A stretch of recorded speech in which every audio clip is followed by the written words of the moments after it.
I wanted to be like the rest, I kind of took to the bad side of things. Pretty much did everything but kill me. I was, 15? I'll never forget. He died in my arms.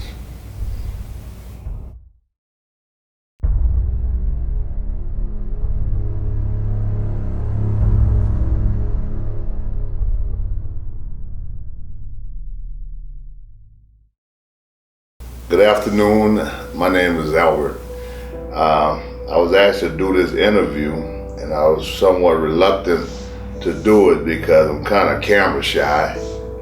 But since I'm here, I believe God has a lot that He wanna say through me pertaining to my life. Well, I'm a recovered, reformed drug addict, alcoholic, deceiver, master manipulator, and all the ungodly things you want to call me, prior to giving my life to Christ. Well, my life had got to a point of despair. Prior to me coming to New Orleans Mission, I was on a one-way ticket to destruction. No sense of hope. Trying to maintain the image I've been lost years ago. And drugs had took my life to a point where I was about to give up on life, periods. Pride sometimes don't want you to go seek help. You want to try to make this thing, do this thing on your own. You want deliverance. You want freedom from the bondage of drugs, but that'd be a pride wanting us to do what we're not unable to do. So I gave up my job, and when I went into New Orleans Mission, surprising as it was, that when I got there, it's like the weight of the world was taken off my shoulders. All the pressures of life was gone. I didn't think about nothing outside the walls of the mission.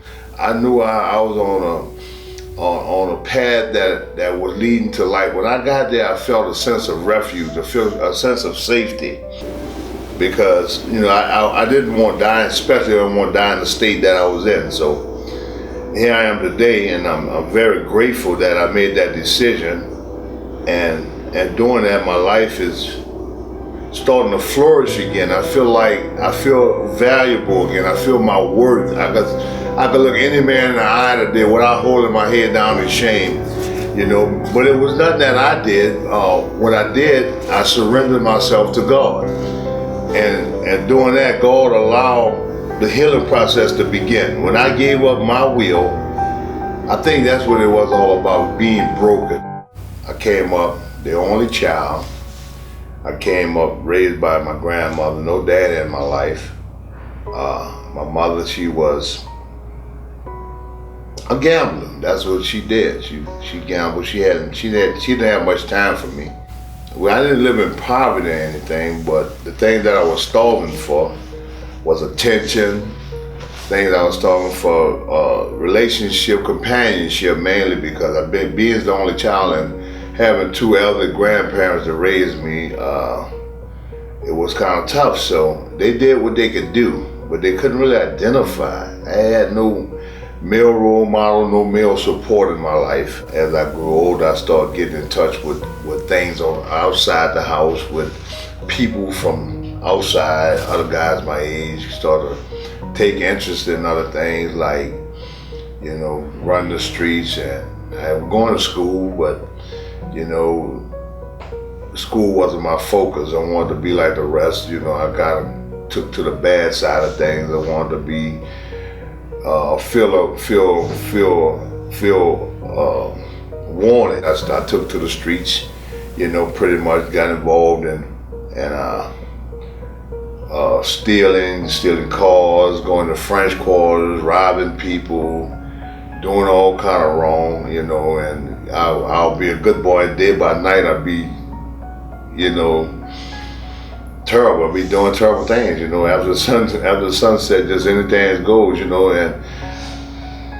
it was to a point in my life where my grandparents, I think I had my first breath with the police at the age 14. By the grace of God, that's I have never done any time. That's only because of His grace. I used to think I was good at what I did by not getting caught, but I realized that what God was doing for me what I wasn't able to do for myself.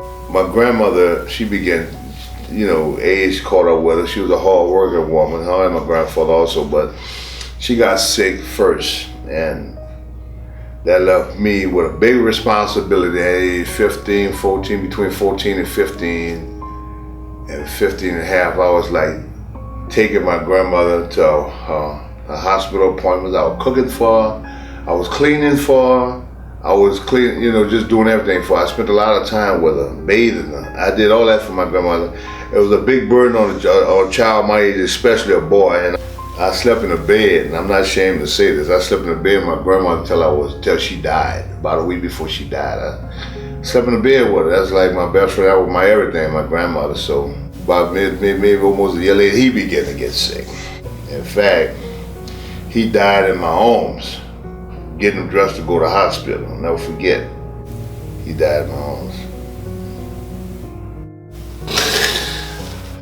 He gave up the ghost right there in my arms. Took a little while to just to swallow that, and we lost my grandfather. So now pretty much on my own. My mama, she's still around, but she's not really involved in my life like I want her to be, but she's around. And my daddy, I had met him one time when I was 10. He came by for a brief moment and gave me a couple of dollars and kept going. After that, that's when I really started realizing how serious life was. That the people that really loved me, they was gone. What I did, that was my first experience with homelessness. I went and slept in an abandoned car outside. I began to sleep in an abandoned car. I was 15. The first job I got on when I was 17 driving. I was a fuel man for Rising Sunrise Bakery. Life started to get better for me, and I wound up moving to Algiers. That's where I had my first running with cocaine on a job by the bakery.